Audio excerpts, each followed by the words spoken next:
larger groups as well. I'm also a business owner as well. As you probably guessed, I am from the UK. I'm from a place close to Manchester, and I was there for many years, so I grew up there basically. That's my home country. And after leaving the UK, I went to Hong Kong for about 15 years, a great city, and I've spent time also in Malaysia as well.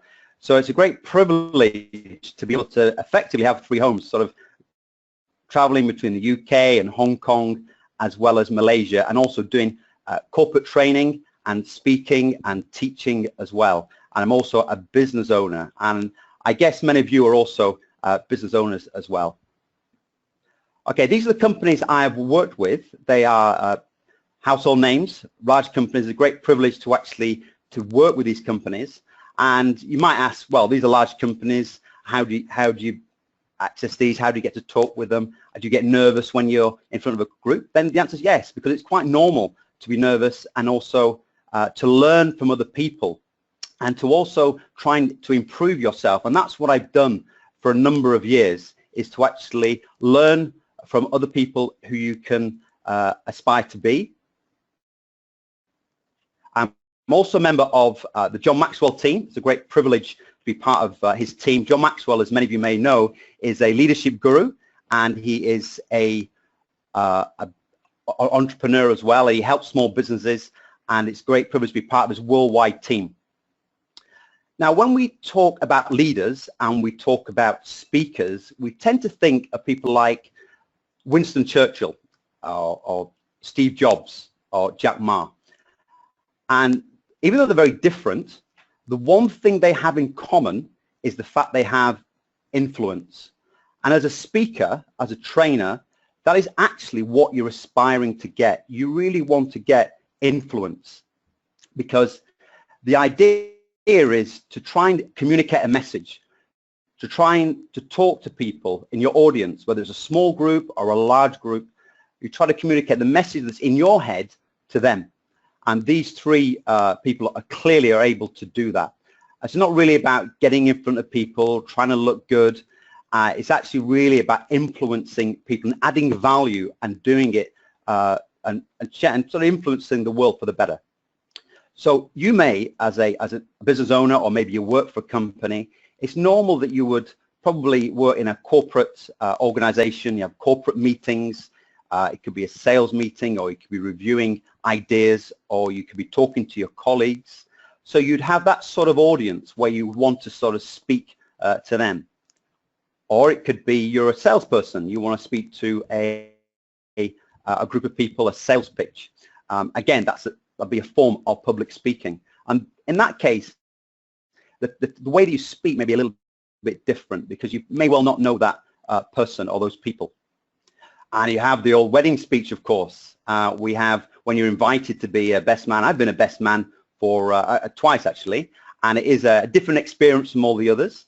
And it's quite challenging, because you've got so many different people. You've got old people, young people, and you have children in the room. How do you pitch it? How do you say it? How are you funny and serious and honor the bride and groom at the same time? So that can be quite challenging as well. And also we have the dreaded job interview that we all love, I'm sure, because you're there and you don't know the people interviewing you. You're not sure about what they're going to say. You don't want to be too nervous, but you don't want to be overconfident at the same time. So there are very, very many different situations in which we'll talk in front of people.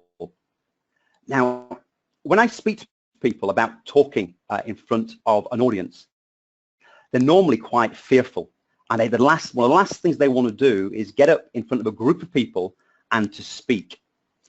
And there's a great quotation that says, to the average person, if you have to go to a funeral, you're better off in a casket than doing the eulogy. Those words of wisdom are from Jerry Seinfeld, the US comedian. And he has a point. Basically, people just don't want to do it. But that's good news for you, because it means if most people don't want to do it, if you can get good at it, if you can get half good at it, and if you're willing to volunteer to do things that other people are just not willing to do, then you will stand out. You will have greater exposure, and that's good for you, professionally and also personally as well. Even in small groups, people fear about being in small groups, or maybe 4 or 5 or 6 people. They want the other person to speak first. I don't know what are they going to say? What are they going to think? What are they going to think about what I say and all the rest of it? So the idea really is to conquer that fear to improve.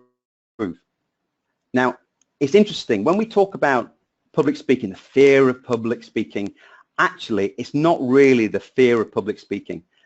The issue is the fear of rejection.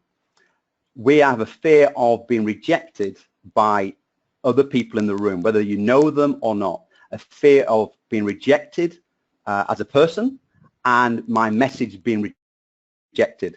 And that's ultimately where the problem lies. Now, we all know that people want to succeed. People don't want to fail. Now, in this case, it's good that the guy actually got up and did his skateboarding publicly. So we have to also respect that people get up and have a go. And that's what I want to thank you for actually want to get up and have a go and improve. Now, when it comes to fear, to try and look at that, we need to look at the physical side of things. And when you are fearful, the amygdala is part of the brain that actually stores memories that are fearful. So you have fearful memories. So if you stood up in front of an audience once, or you're not sure, or you fell over, or you maybe got bitten by a dog, I don't know. That's the part of the brain that stores these fears. And that's the area. And that's, sorry, can everybody hear me? I think one of you can't. If you could type 1, that would be great. So I'll just pause there just briefly, just to double check on the sound. If you could type 1, so I know that you could hear me. That's great. Thank you so much. I really appreciate it. Thank you so much. Okay, thank you. I appreciate that. So it's the part of the brain that stores these things that you fear. Now, as a result, we tend to react to things that we're fearful. It's a natural reaction. It's a physical reaction. And when it comes to public speaking, you tend to, or the reaction is to freeze. And that's quite common. That's happened to me. When I first tried to learn about public speaking, it was a result of being asked to get up in front of an audience to talk about myself. And you know what? I thought I was quite good at it. I thought I could get up and I could talk in front of a group of people. And as it happened, I actually was in front of a lot of people, a big room of people, quite a number of years ago, and I just froze. I think this is my brain kicking in, and you freeze and you stop talking. You stop saying the things that are in your head because of the fear. And I made a decision that day. I said, actually, I'm either never going to public speak ever again. I'm never going to get to the stage. I'm never going to speak in front of a group, or I'm actually going to stop sulking and I'm maybe going to learn from other people. So I actually followed a group of people. I learned from them. I listened to them. People I observed, maybe on the TV and also live. Even when you're in meetings, you talk and observe people, and you have a culture of improvement where you want to. And that's where I started from. And I improved. I got more confident as a result of my experience of freezing in front of a whole group of people. And then I improved from that.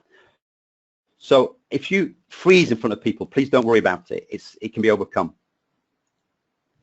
Also, we tend to have a tendency to run away when we're fearful. Again, that's your body's natural reaction to being in fearful situations.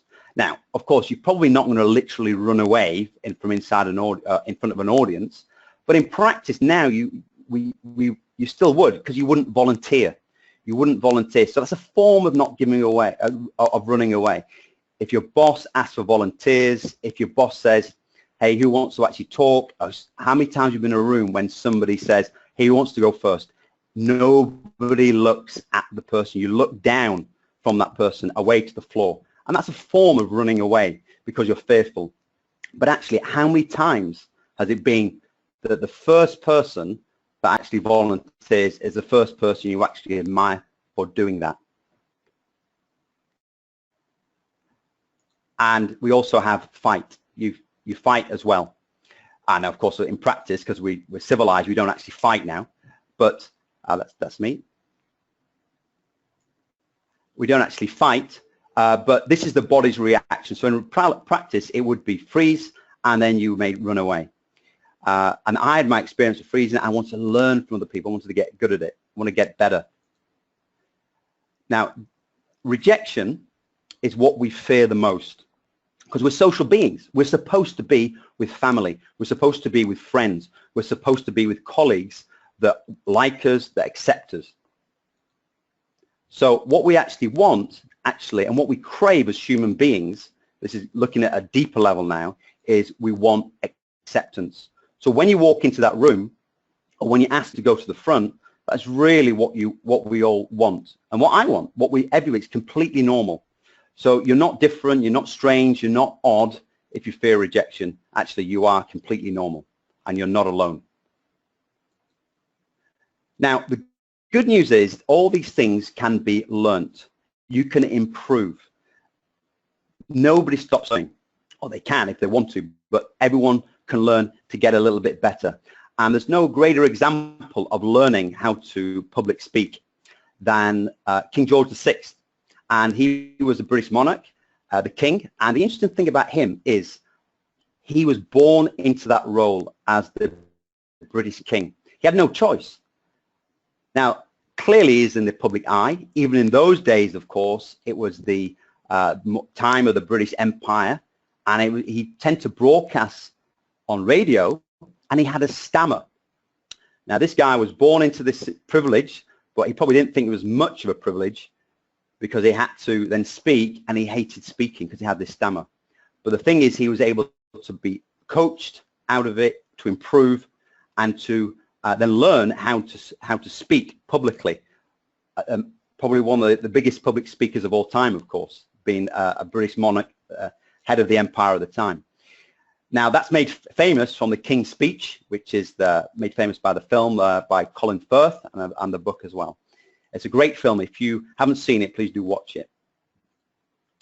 Now, practice is really important. How I improved, and how I aspire to continue to improve, is to practice, to get up in front of a small group. Could be with your spouse, with your boyfriend, girlfriend, could be in front of your family, it could be in front of the dog or the cat. It doesn't matter. It can be in front of the mirror. Just practice. The only way of improving is through practice. Nobody, not even Steve Jobs, is born an excellent, accomplished speaker. You have to learn it. One area in which I would advise you is to specialize in a particular topic or an area in your company. So let's say you're working in HR for a company, and you want to actually speak in front of your team or be a specialist. Maybe you want to choose recruitment, and maybe you want to choose recruitment through LinkedIn, let's say, just an example. So if you specialize and get good at that, then you will become the go-to person. And talking about confidence, you'll be very confident about speaking on that topic, because you will be the person that knows the most about that topic. You'll be the go-to person. People will flock to you to speak. So specializing in a particular topic really will help you to focus in on an area in which to speak. And because you become very knowledgeable and you become the go-to person, you can then leverage that, and you'll get more exposure, more invitations. It's a good way. Going from an I can, I cannot to an I can attitude sounds pretty simple, but it is, it's quite normal to actually want to be confident, and it's easier said than done. And I'm going to give you some practical tips of how to be more confident. But having the mindset and thinking that you can actually do it is the first step in the right direction.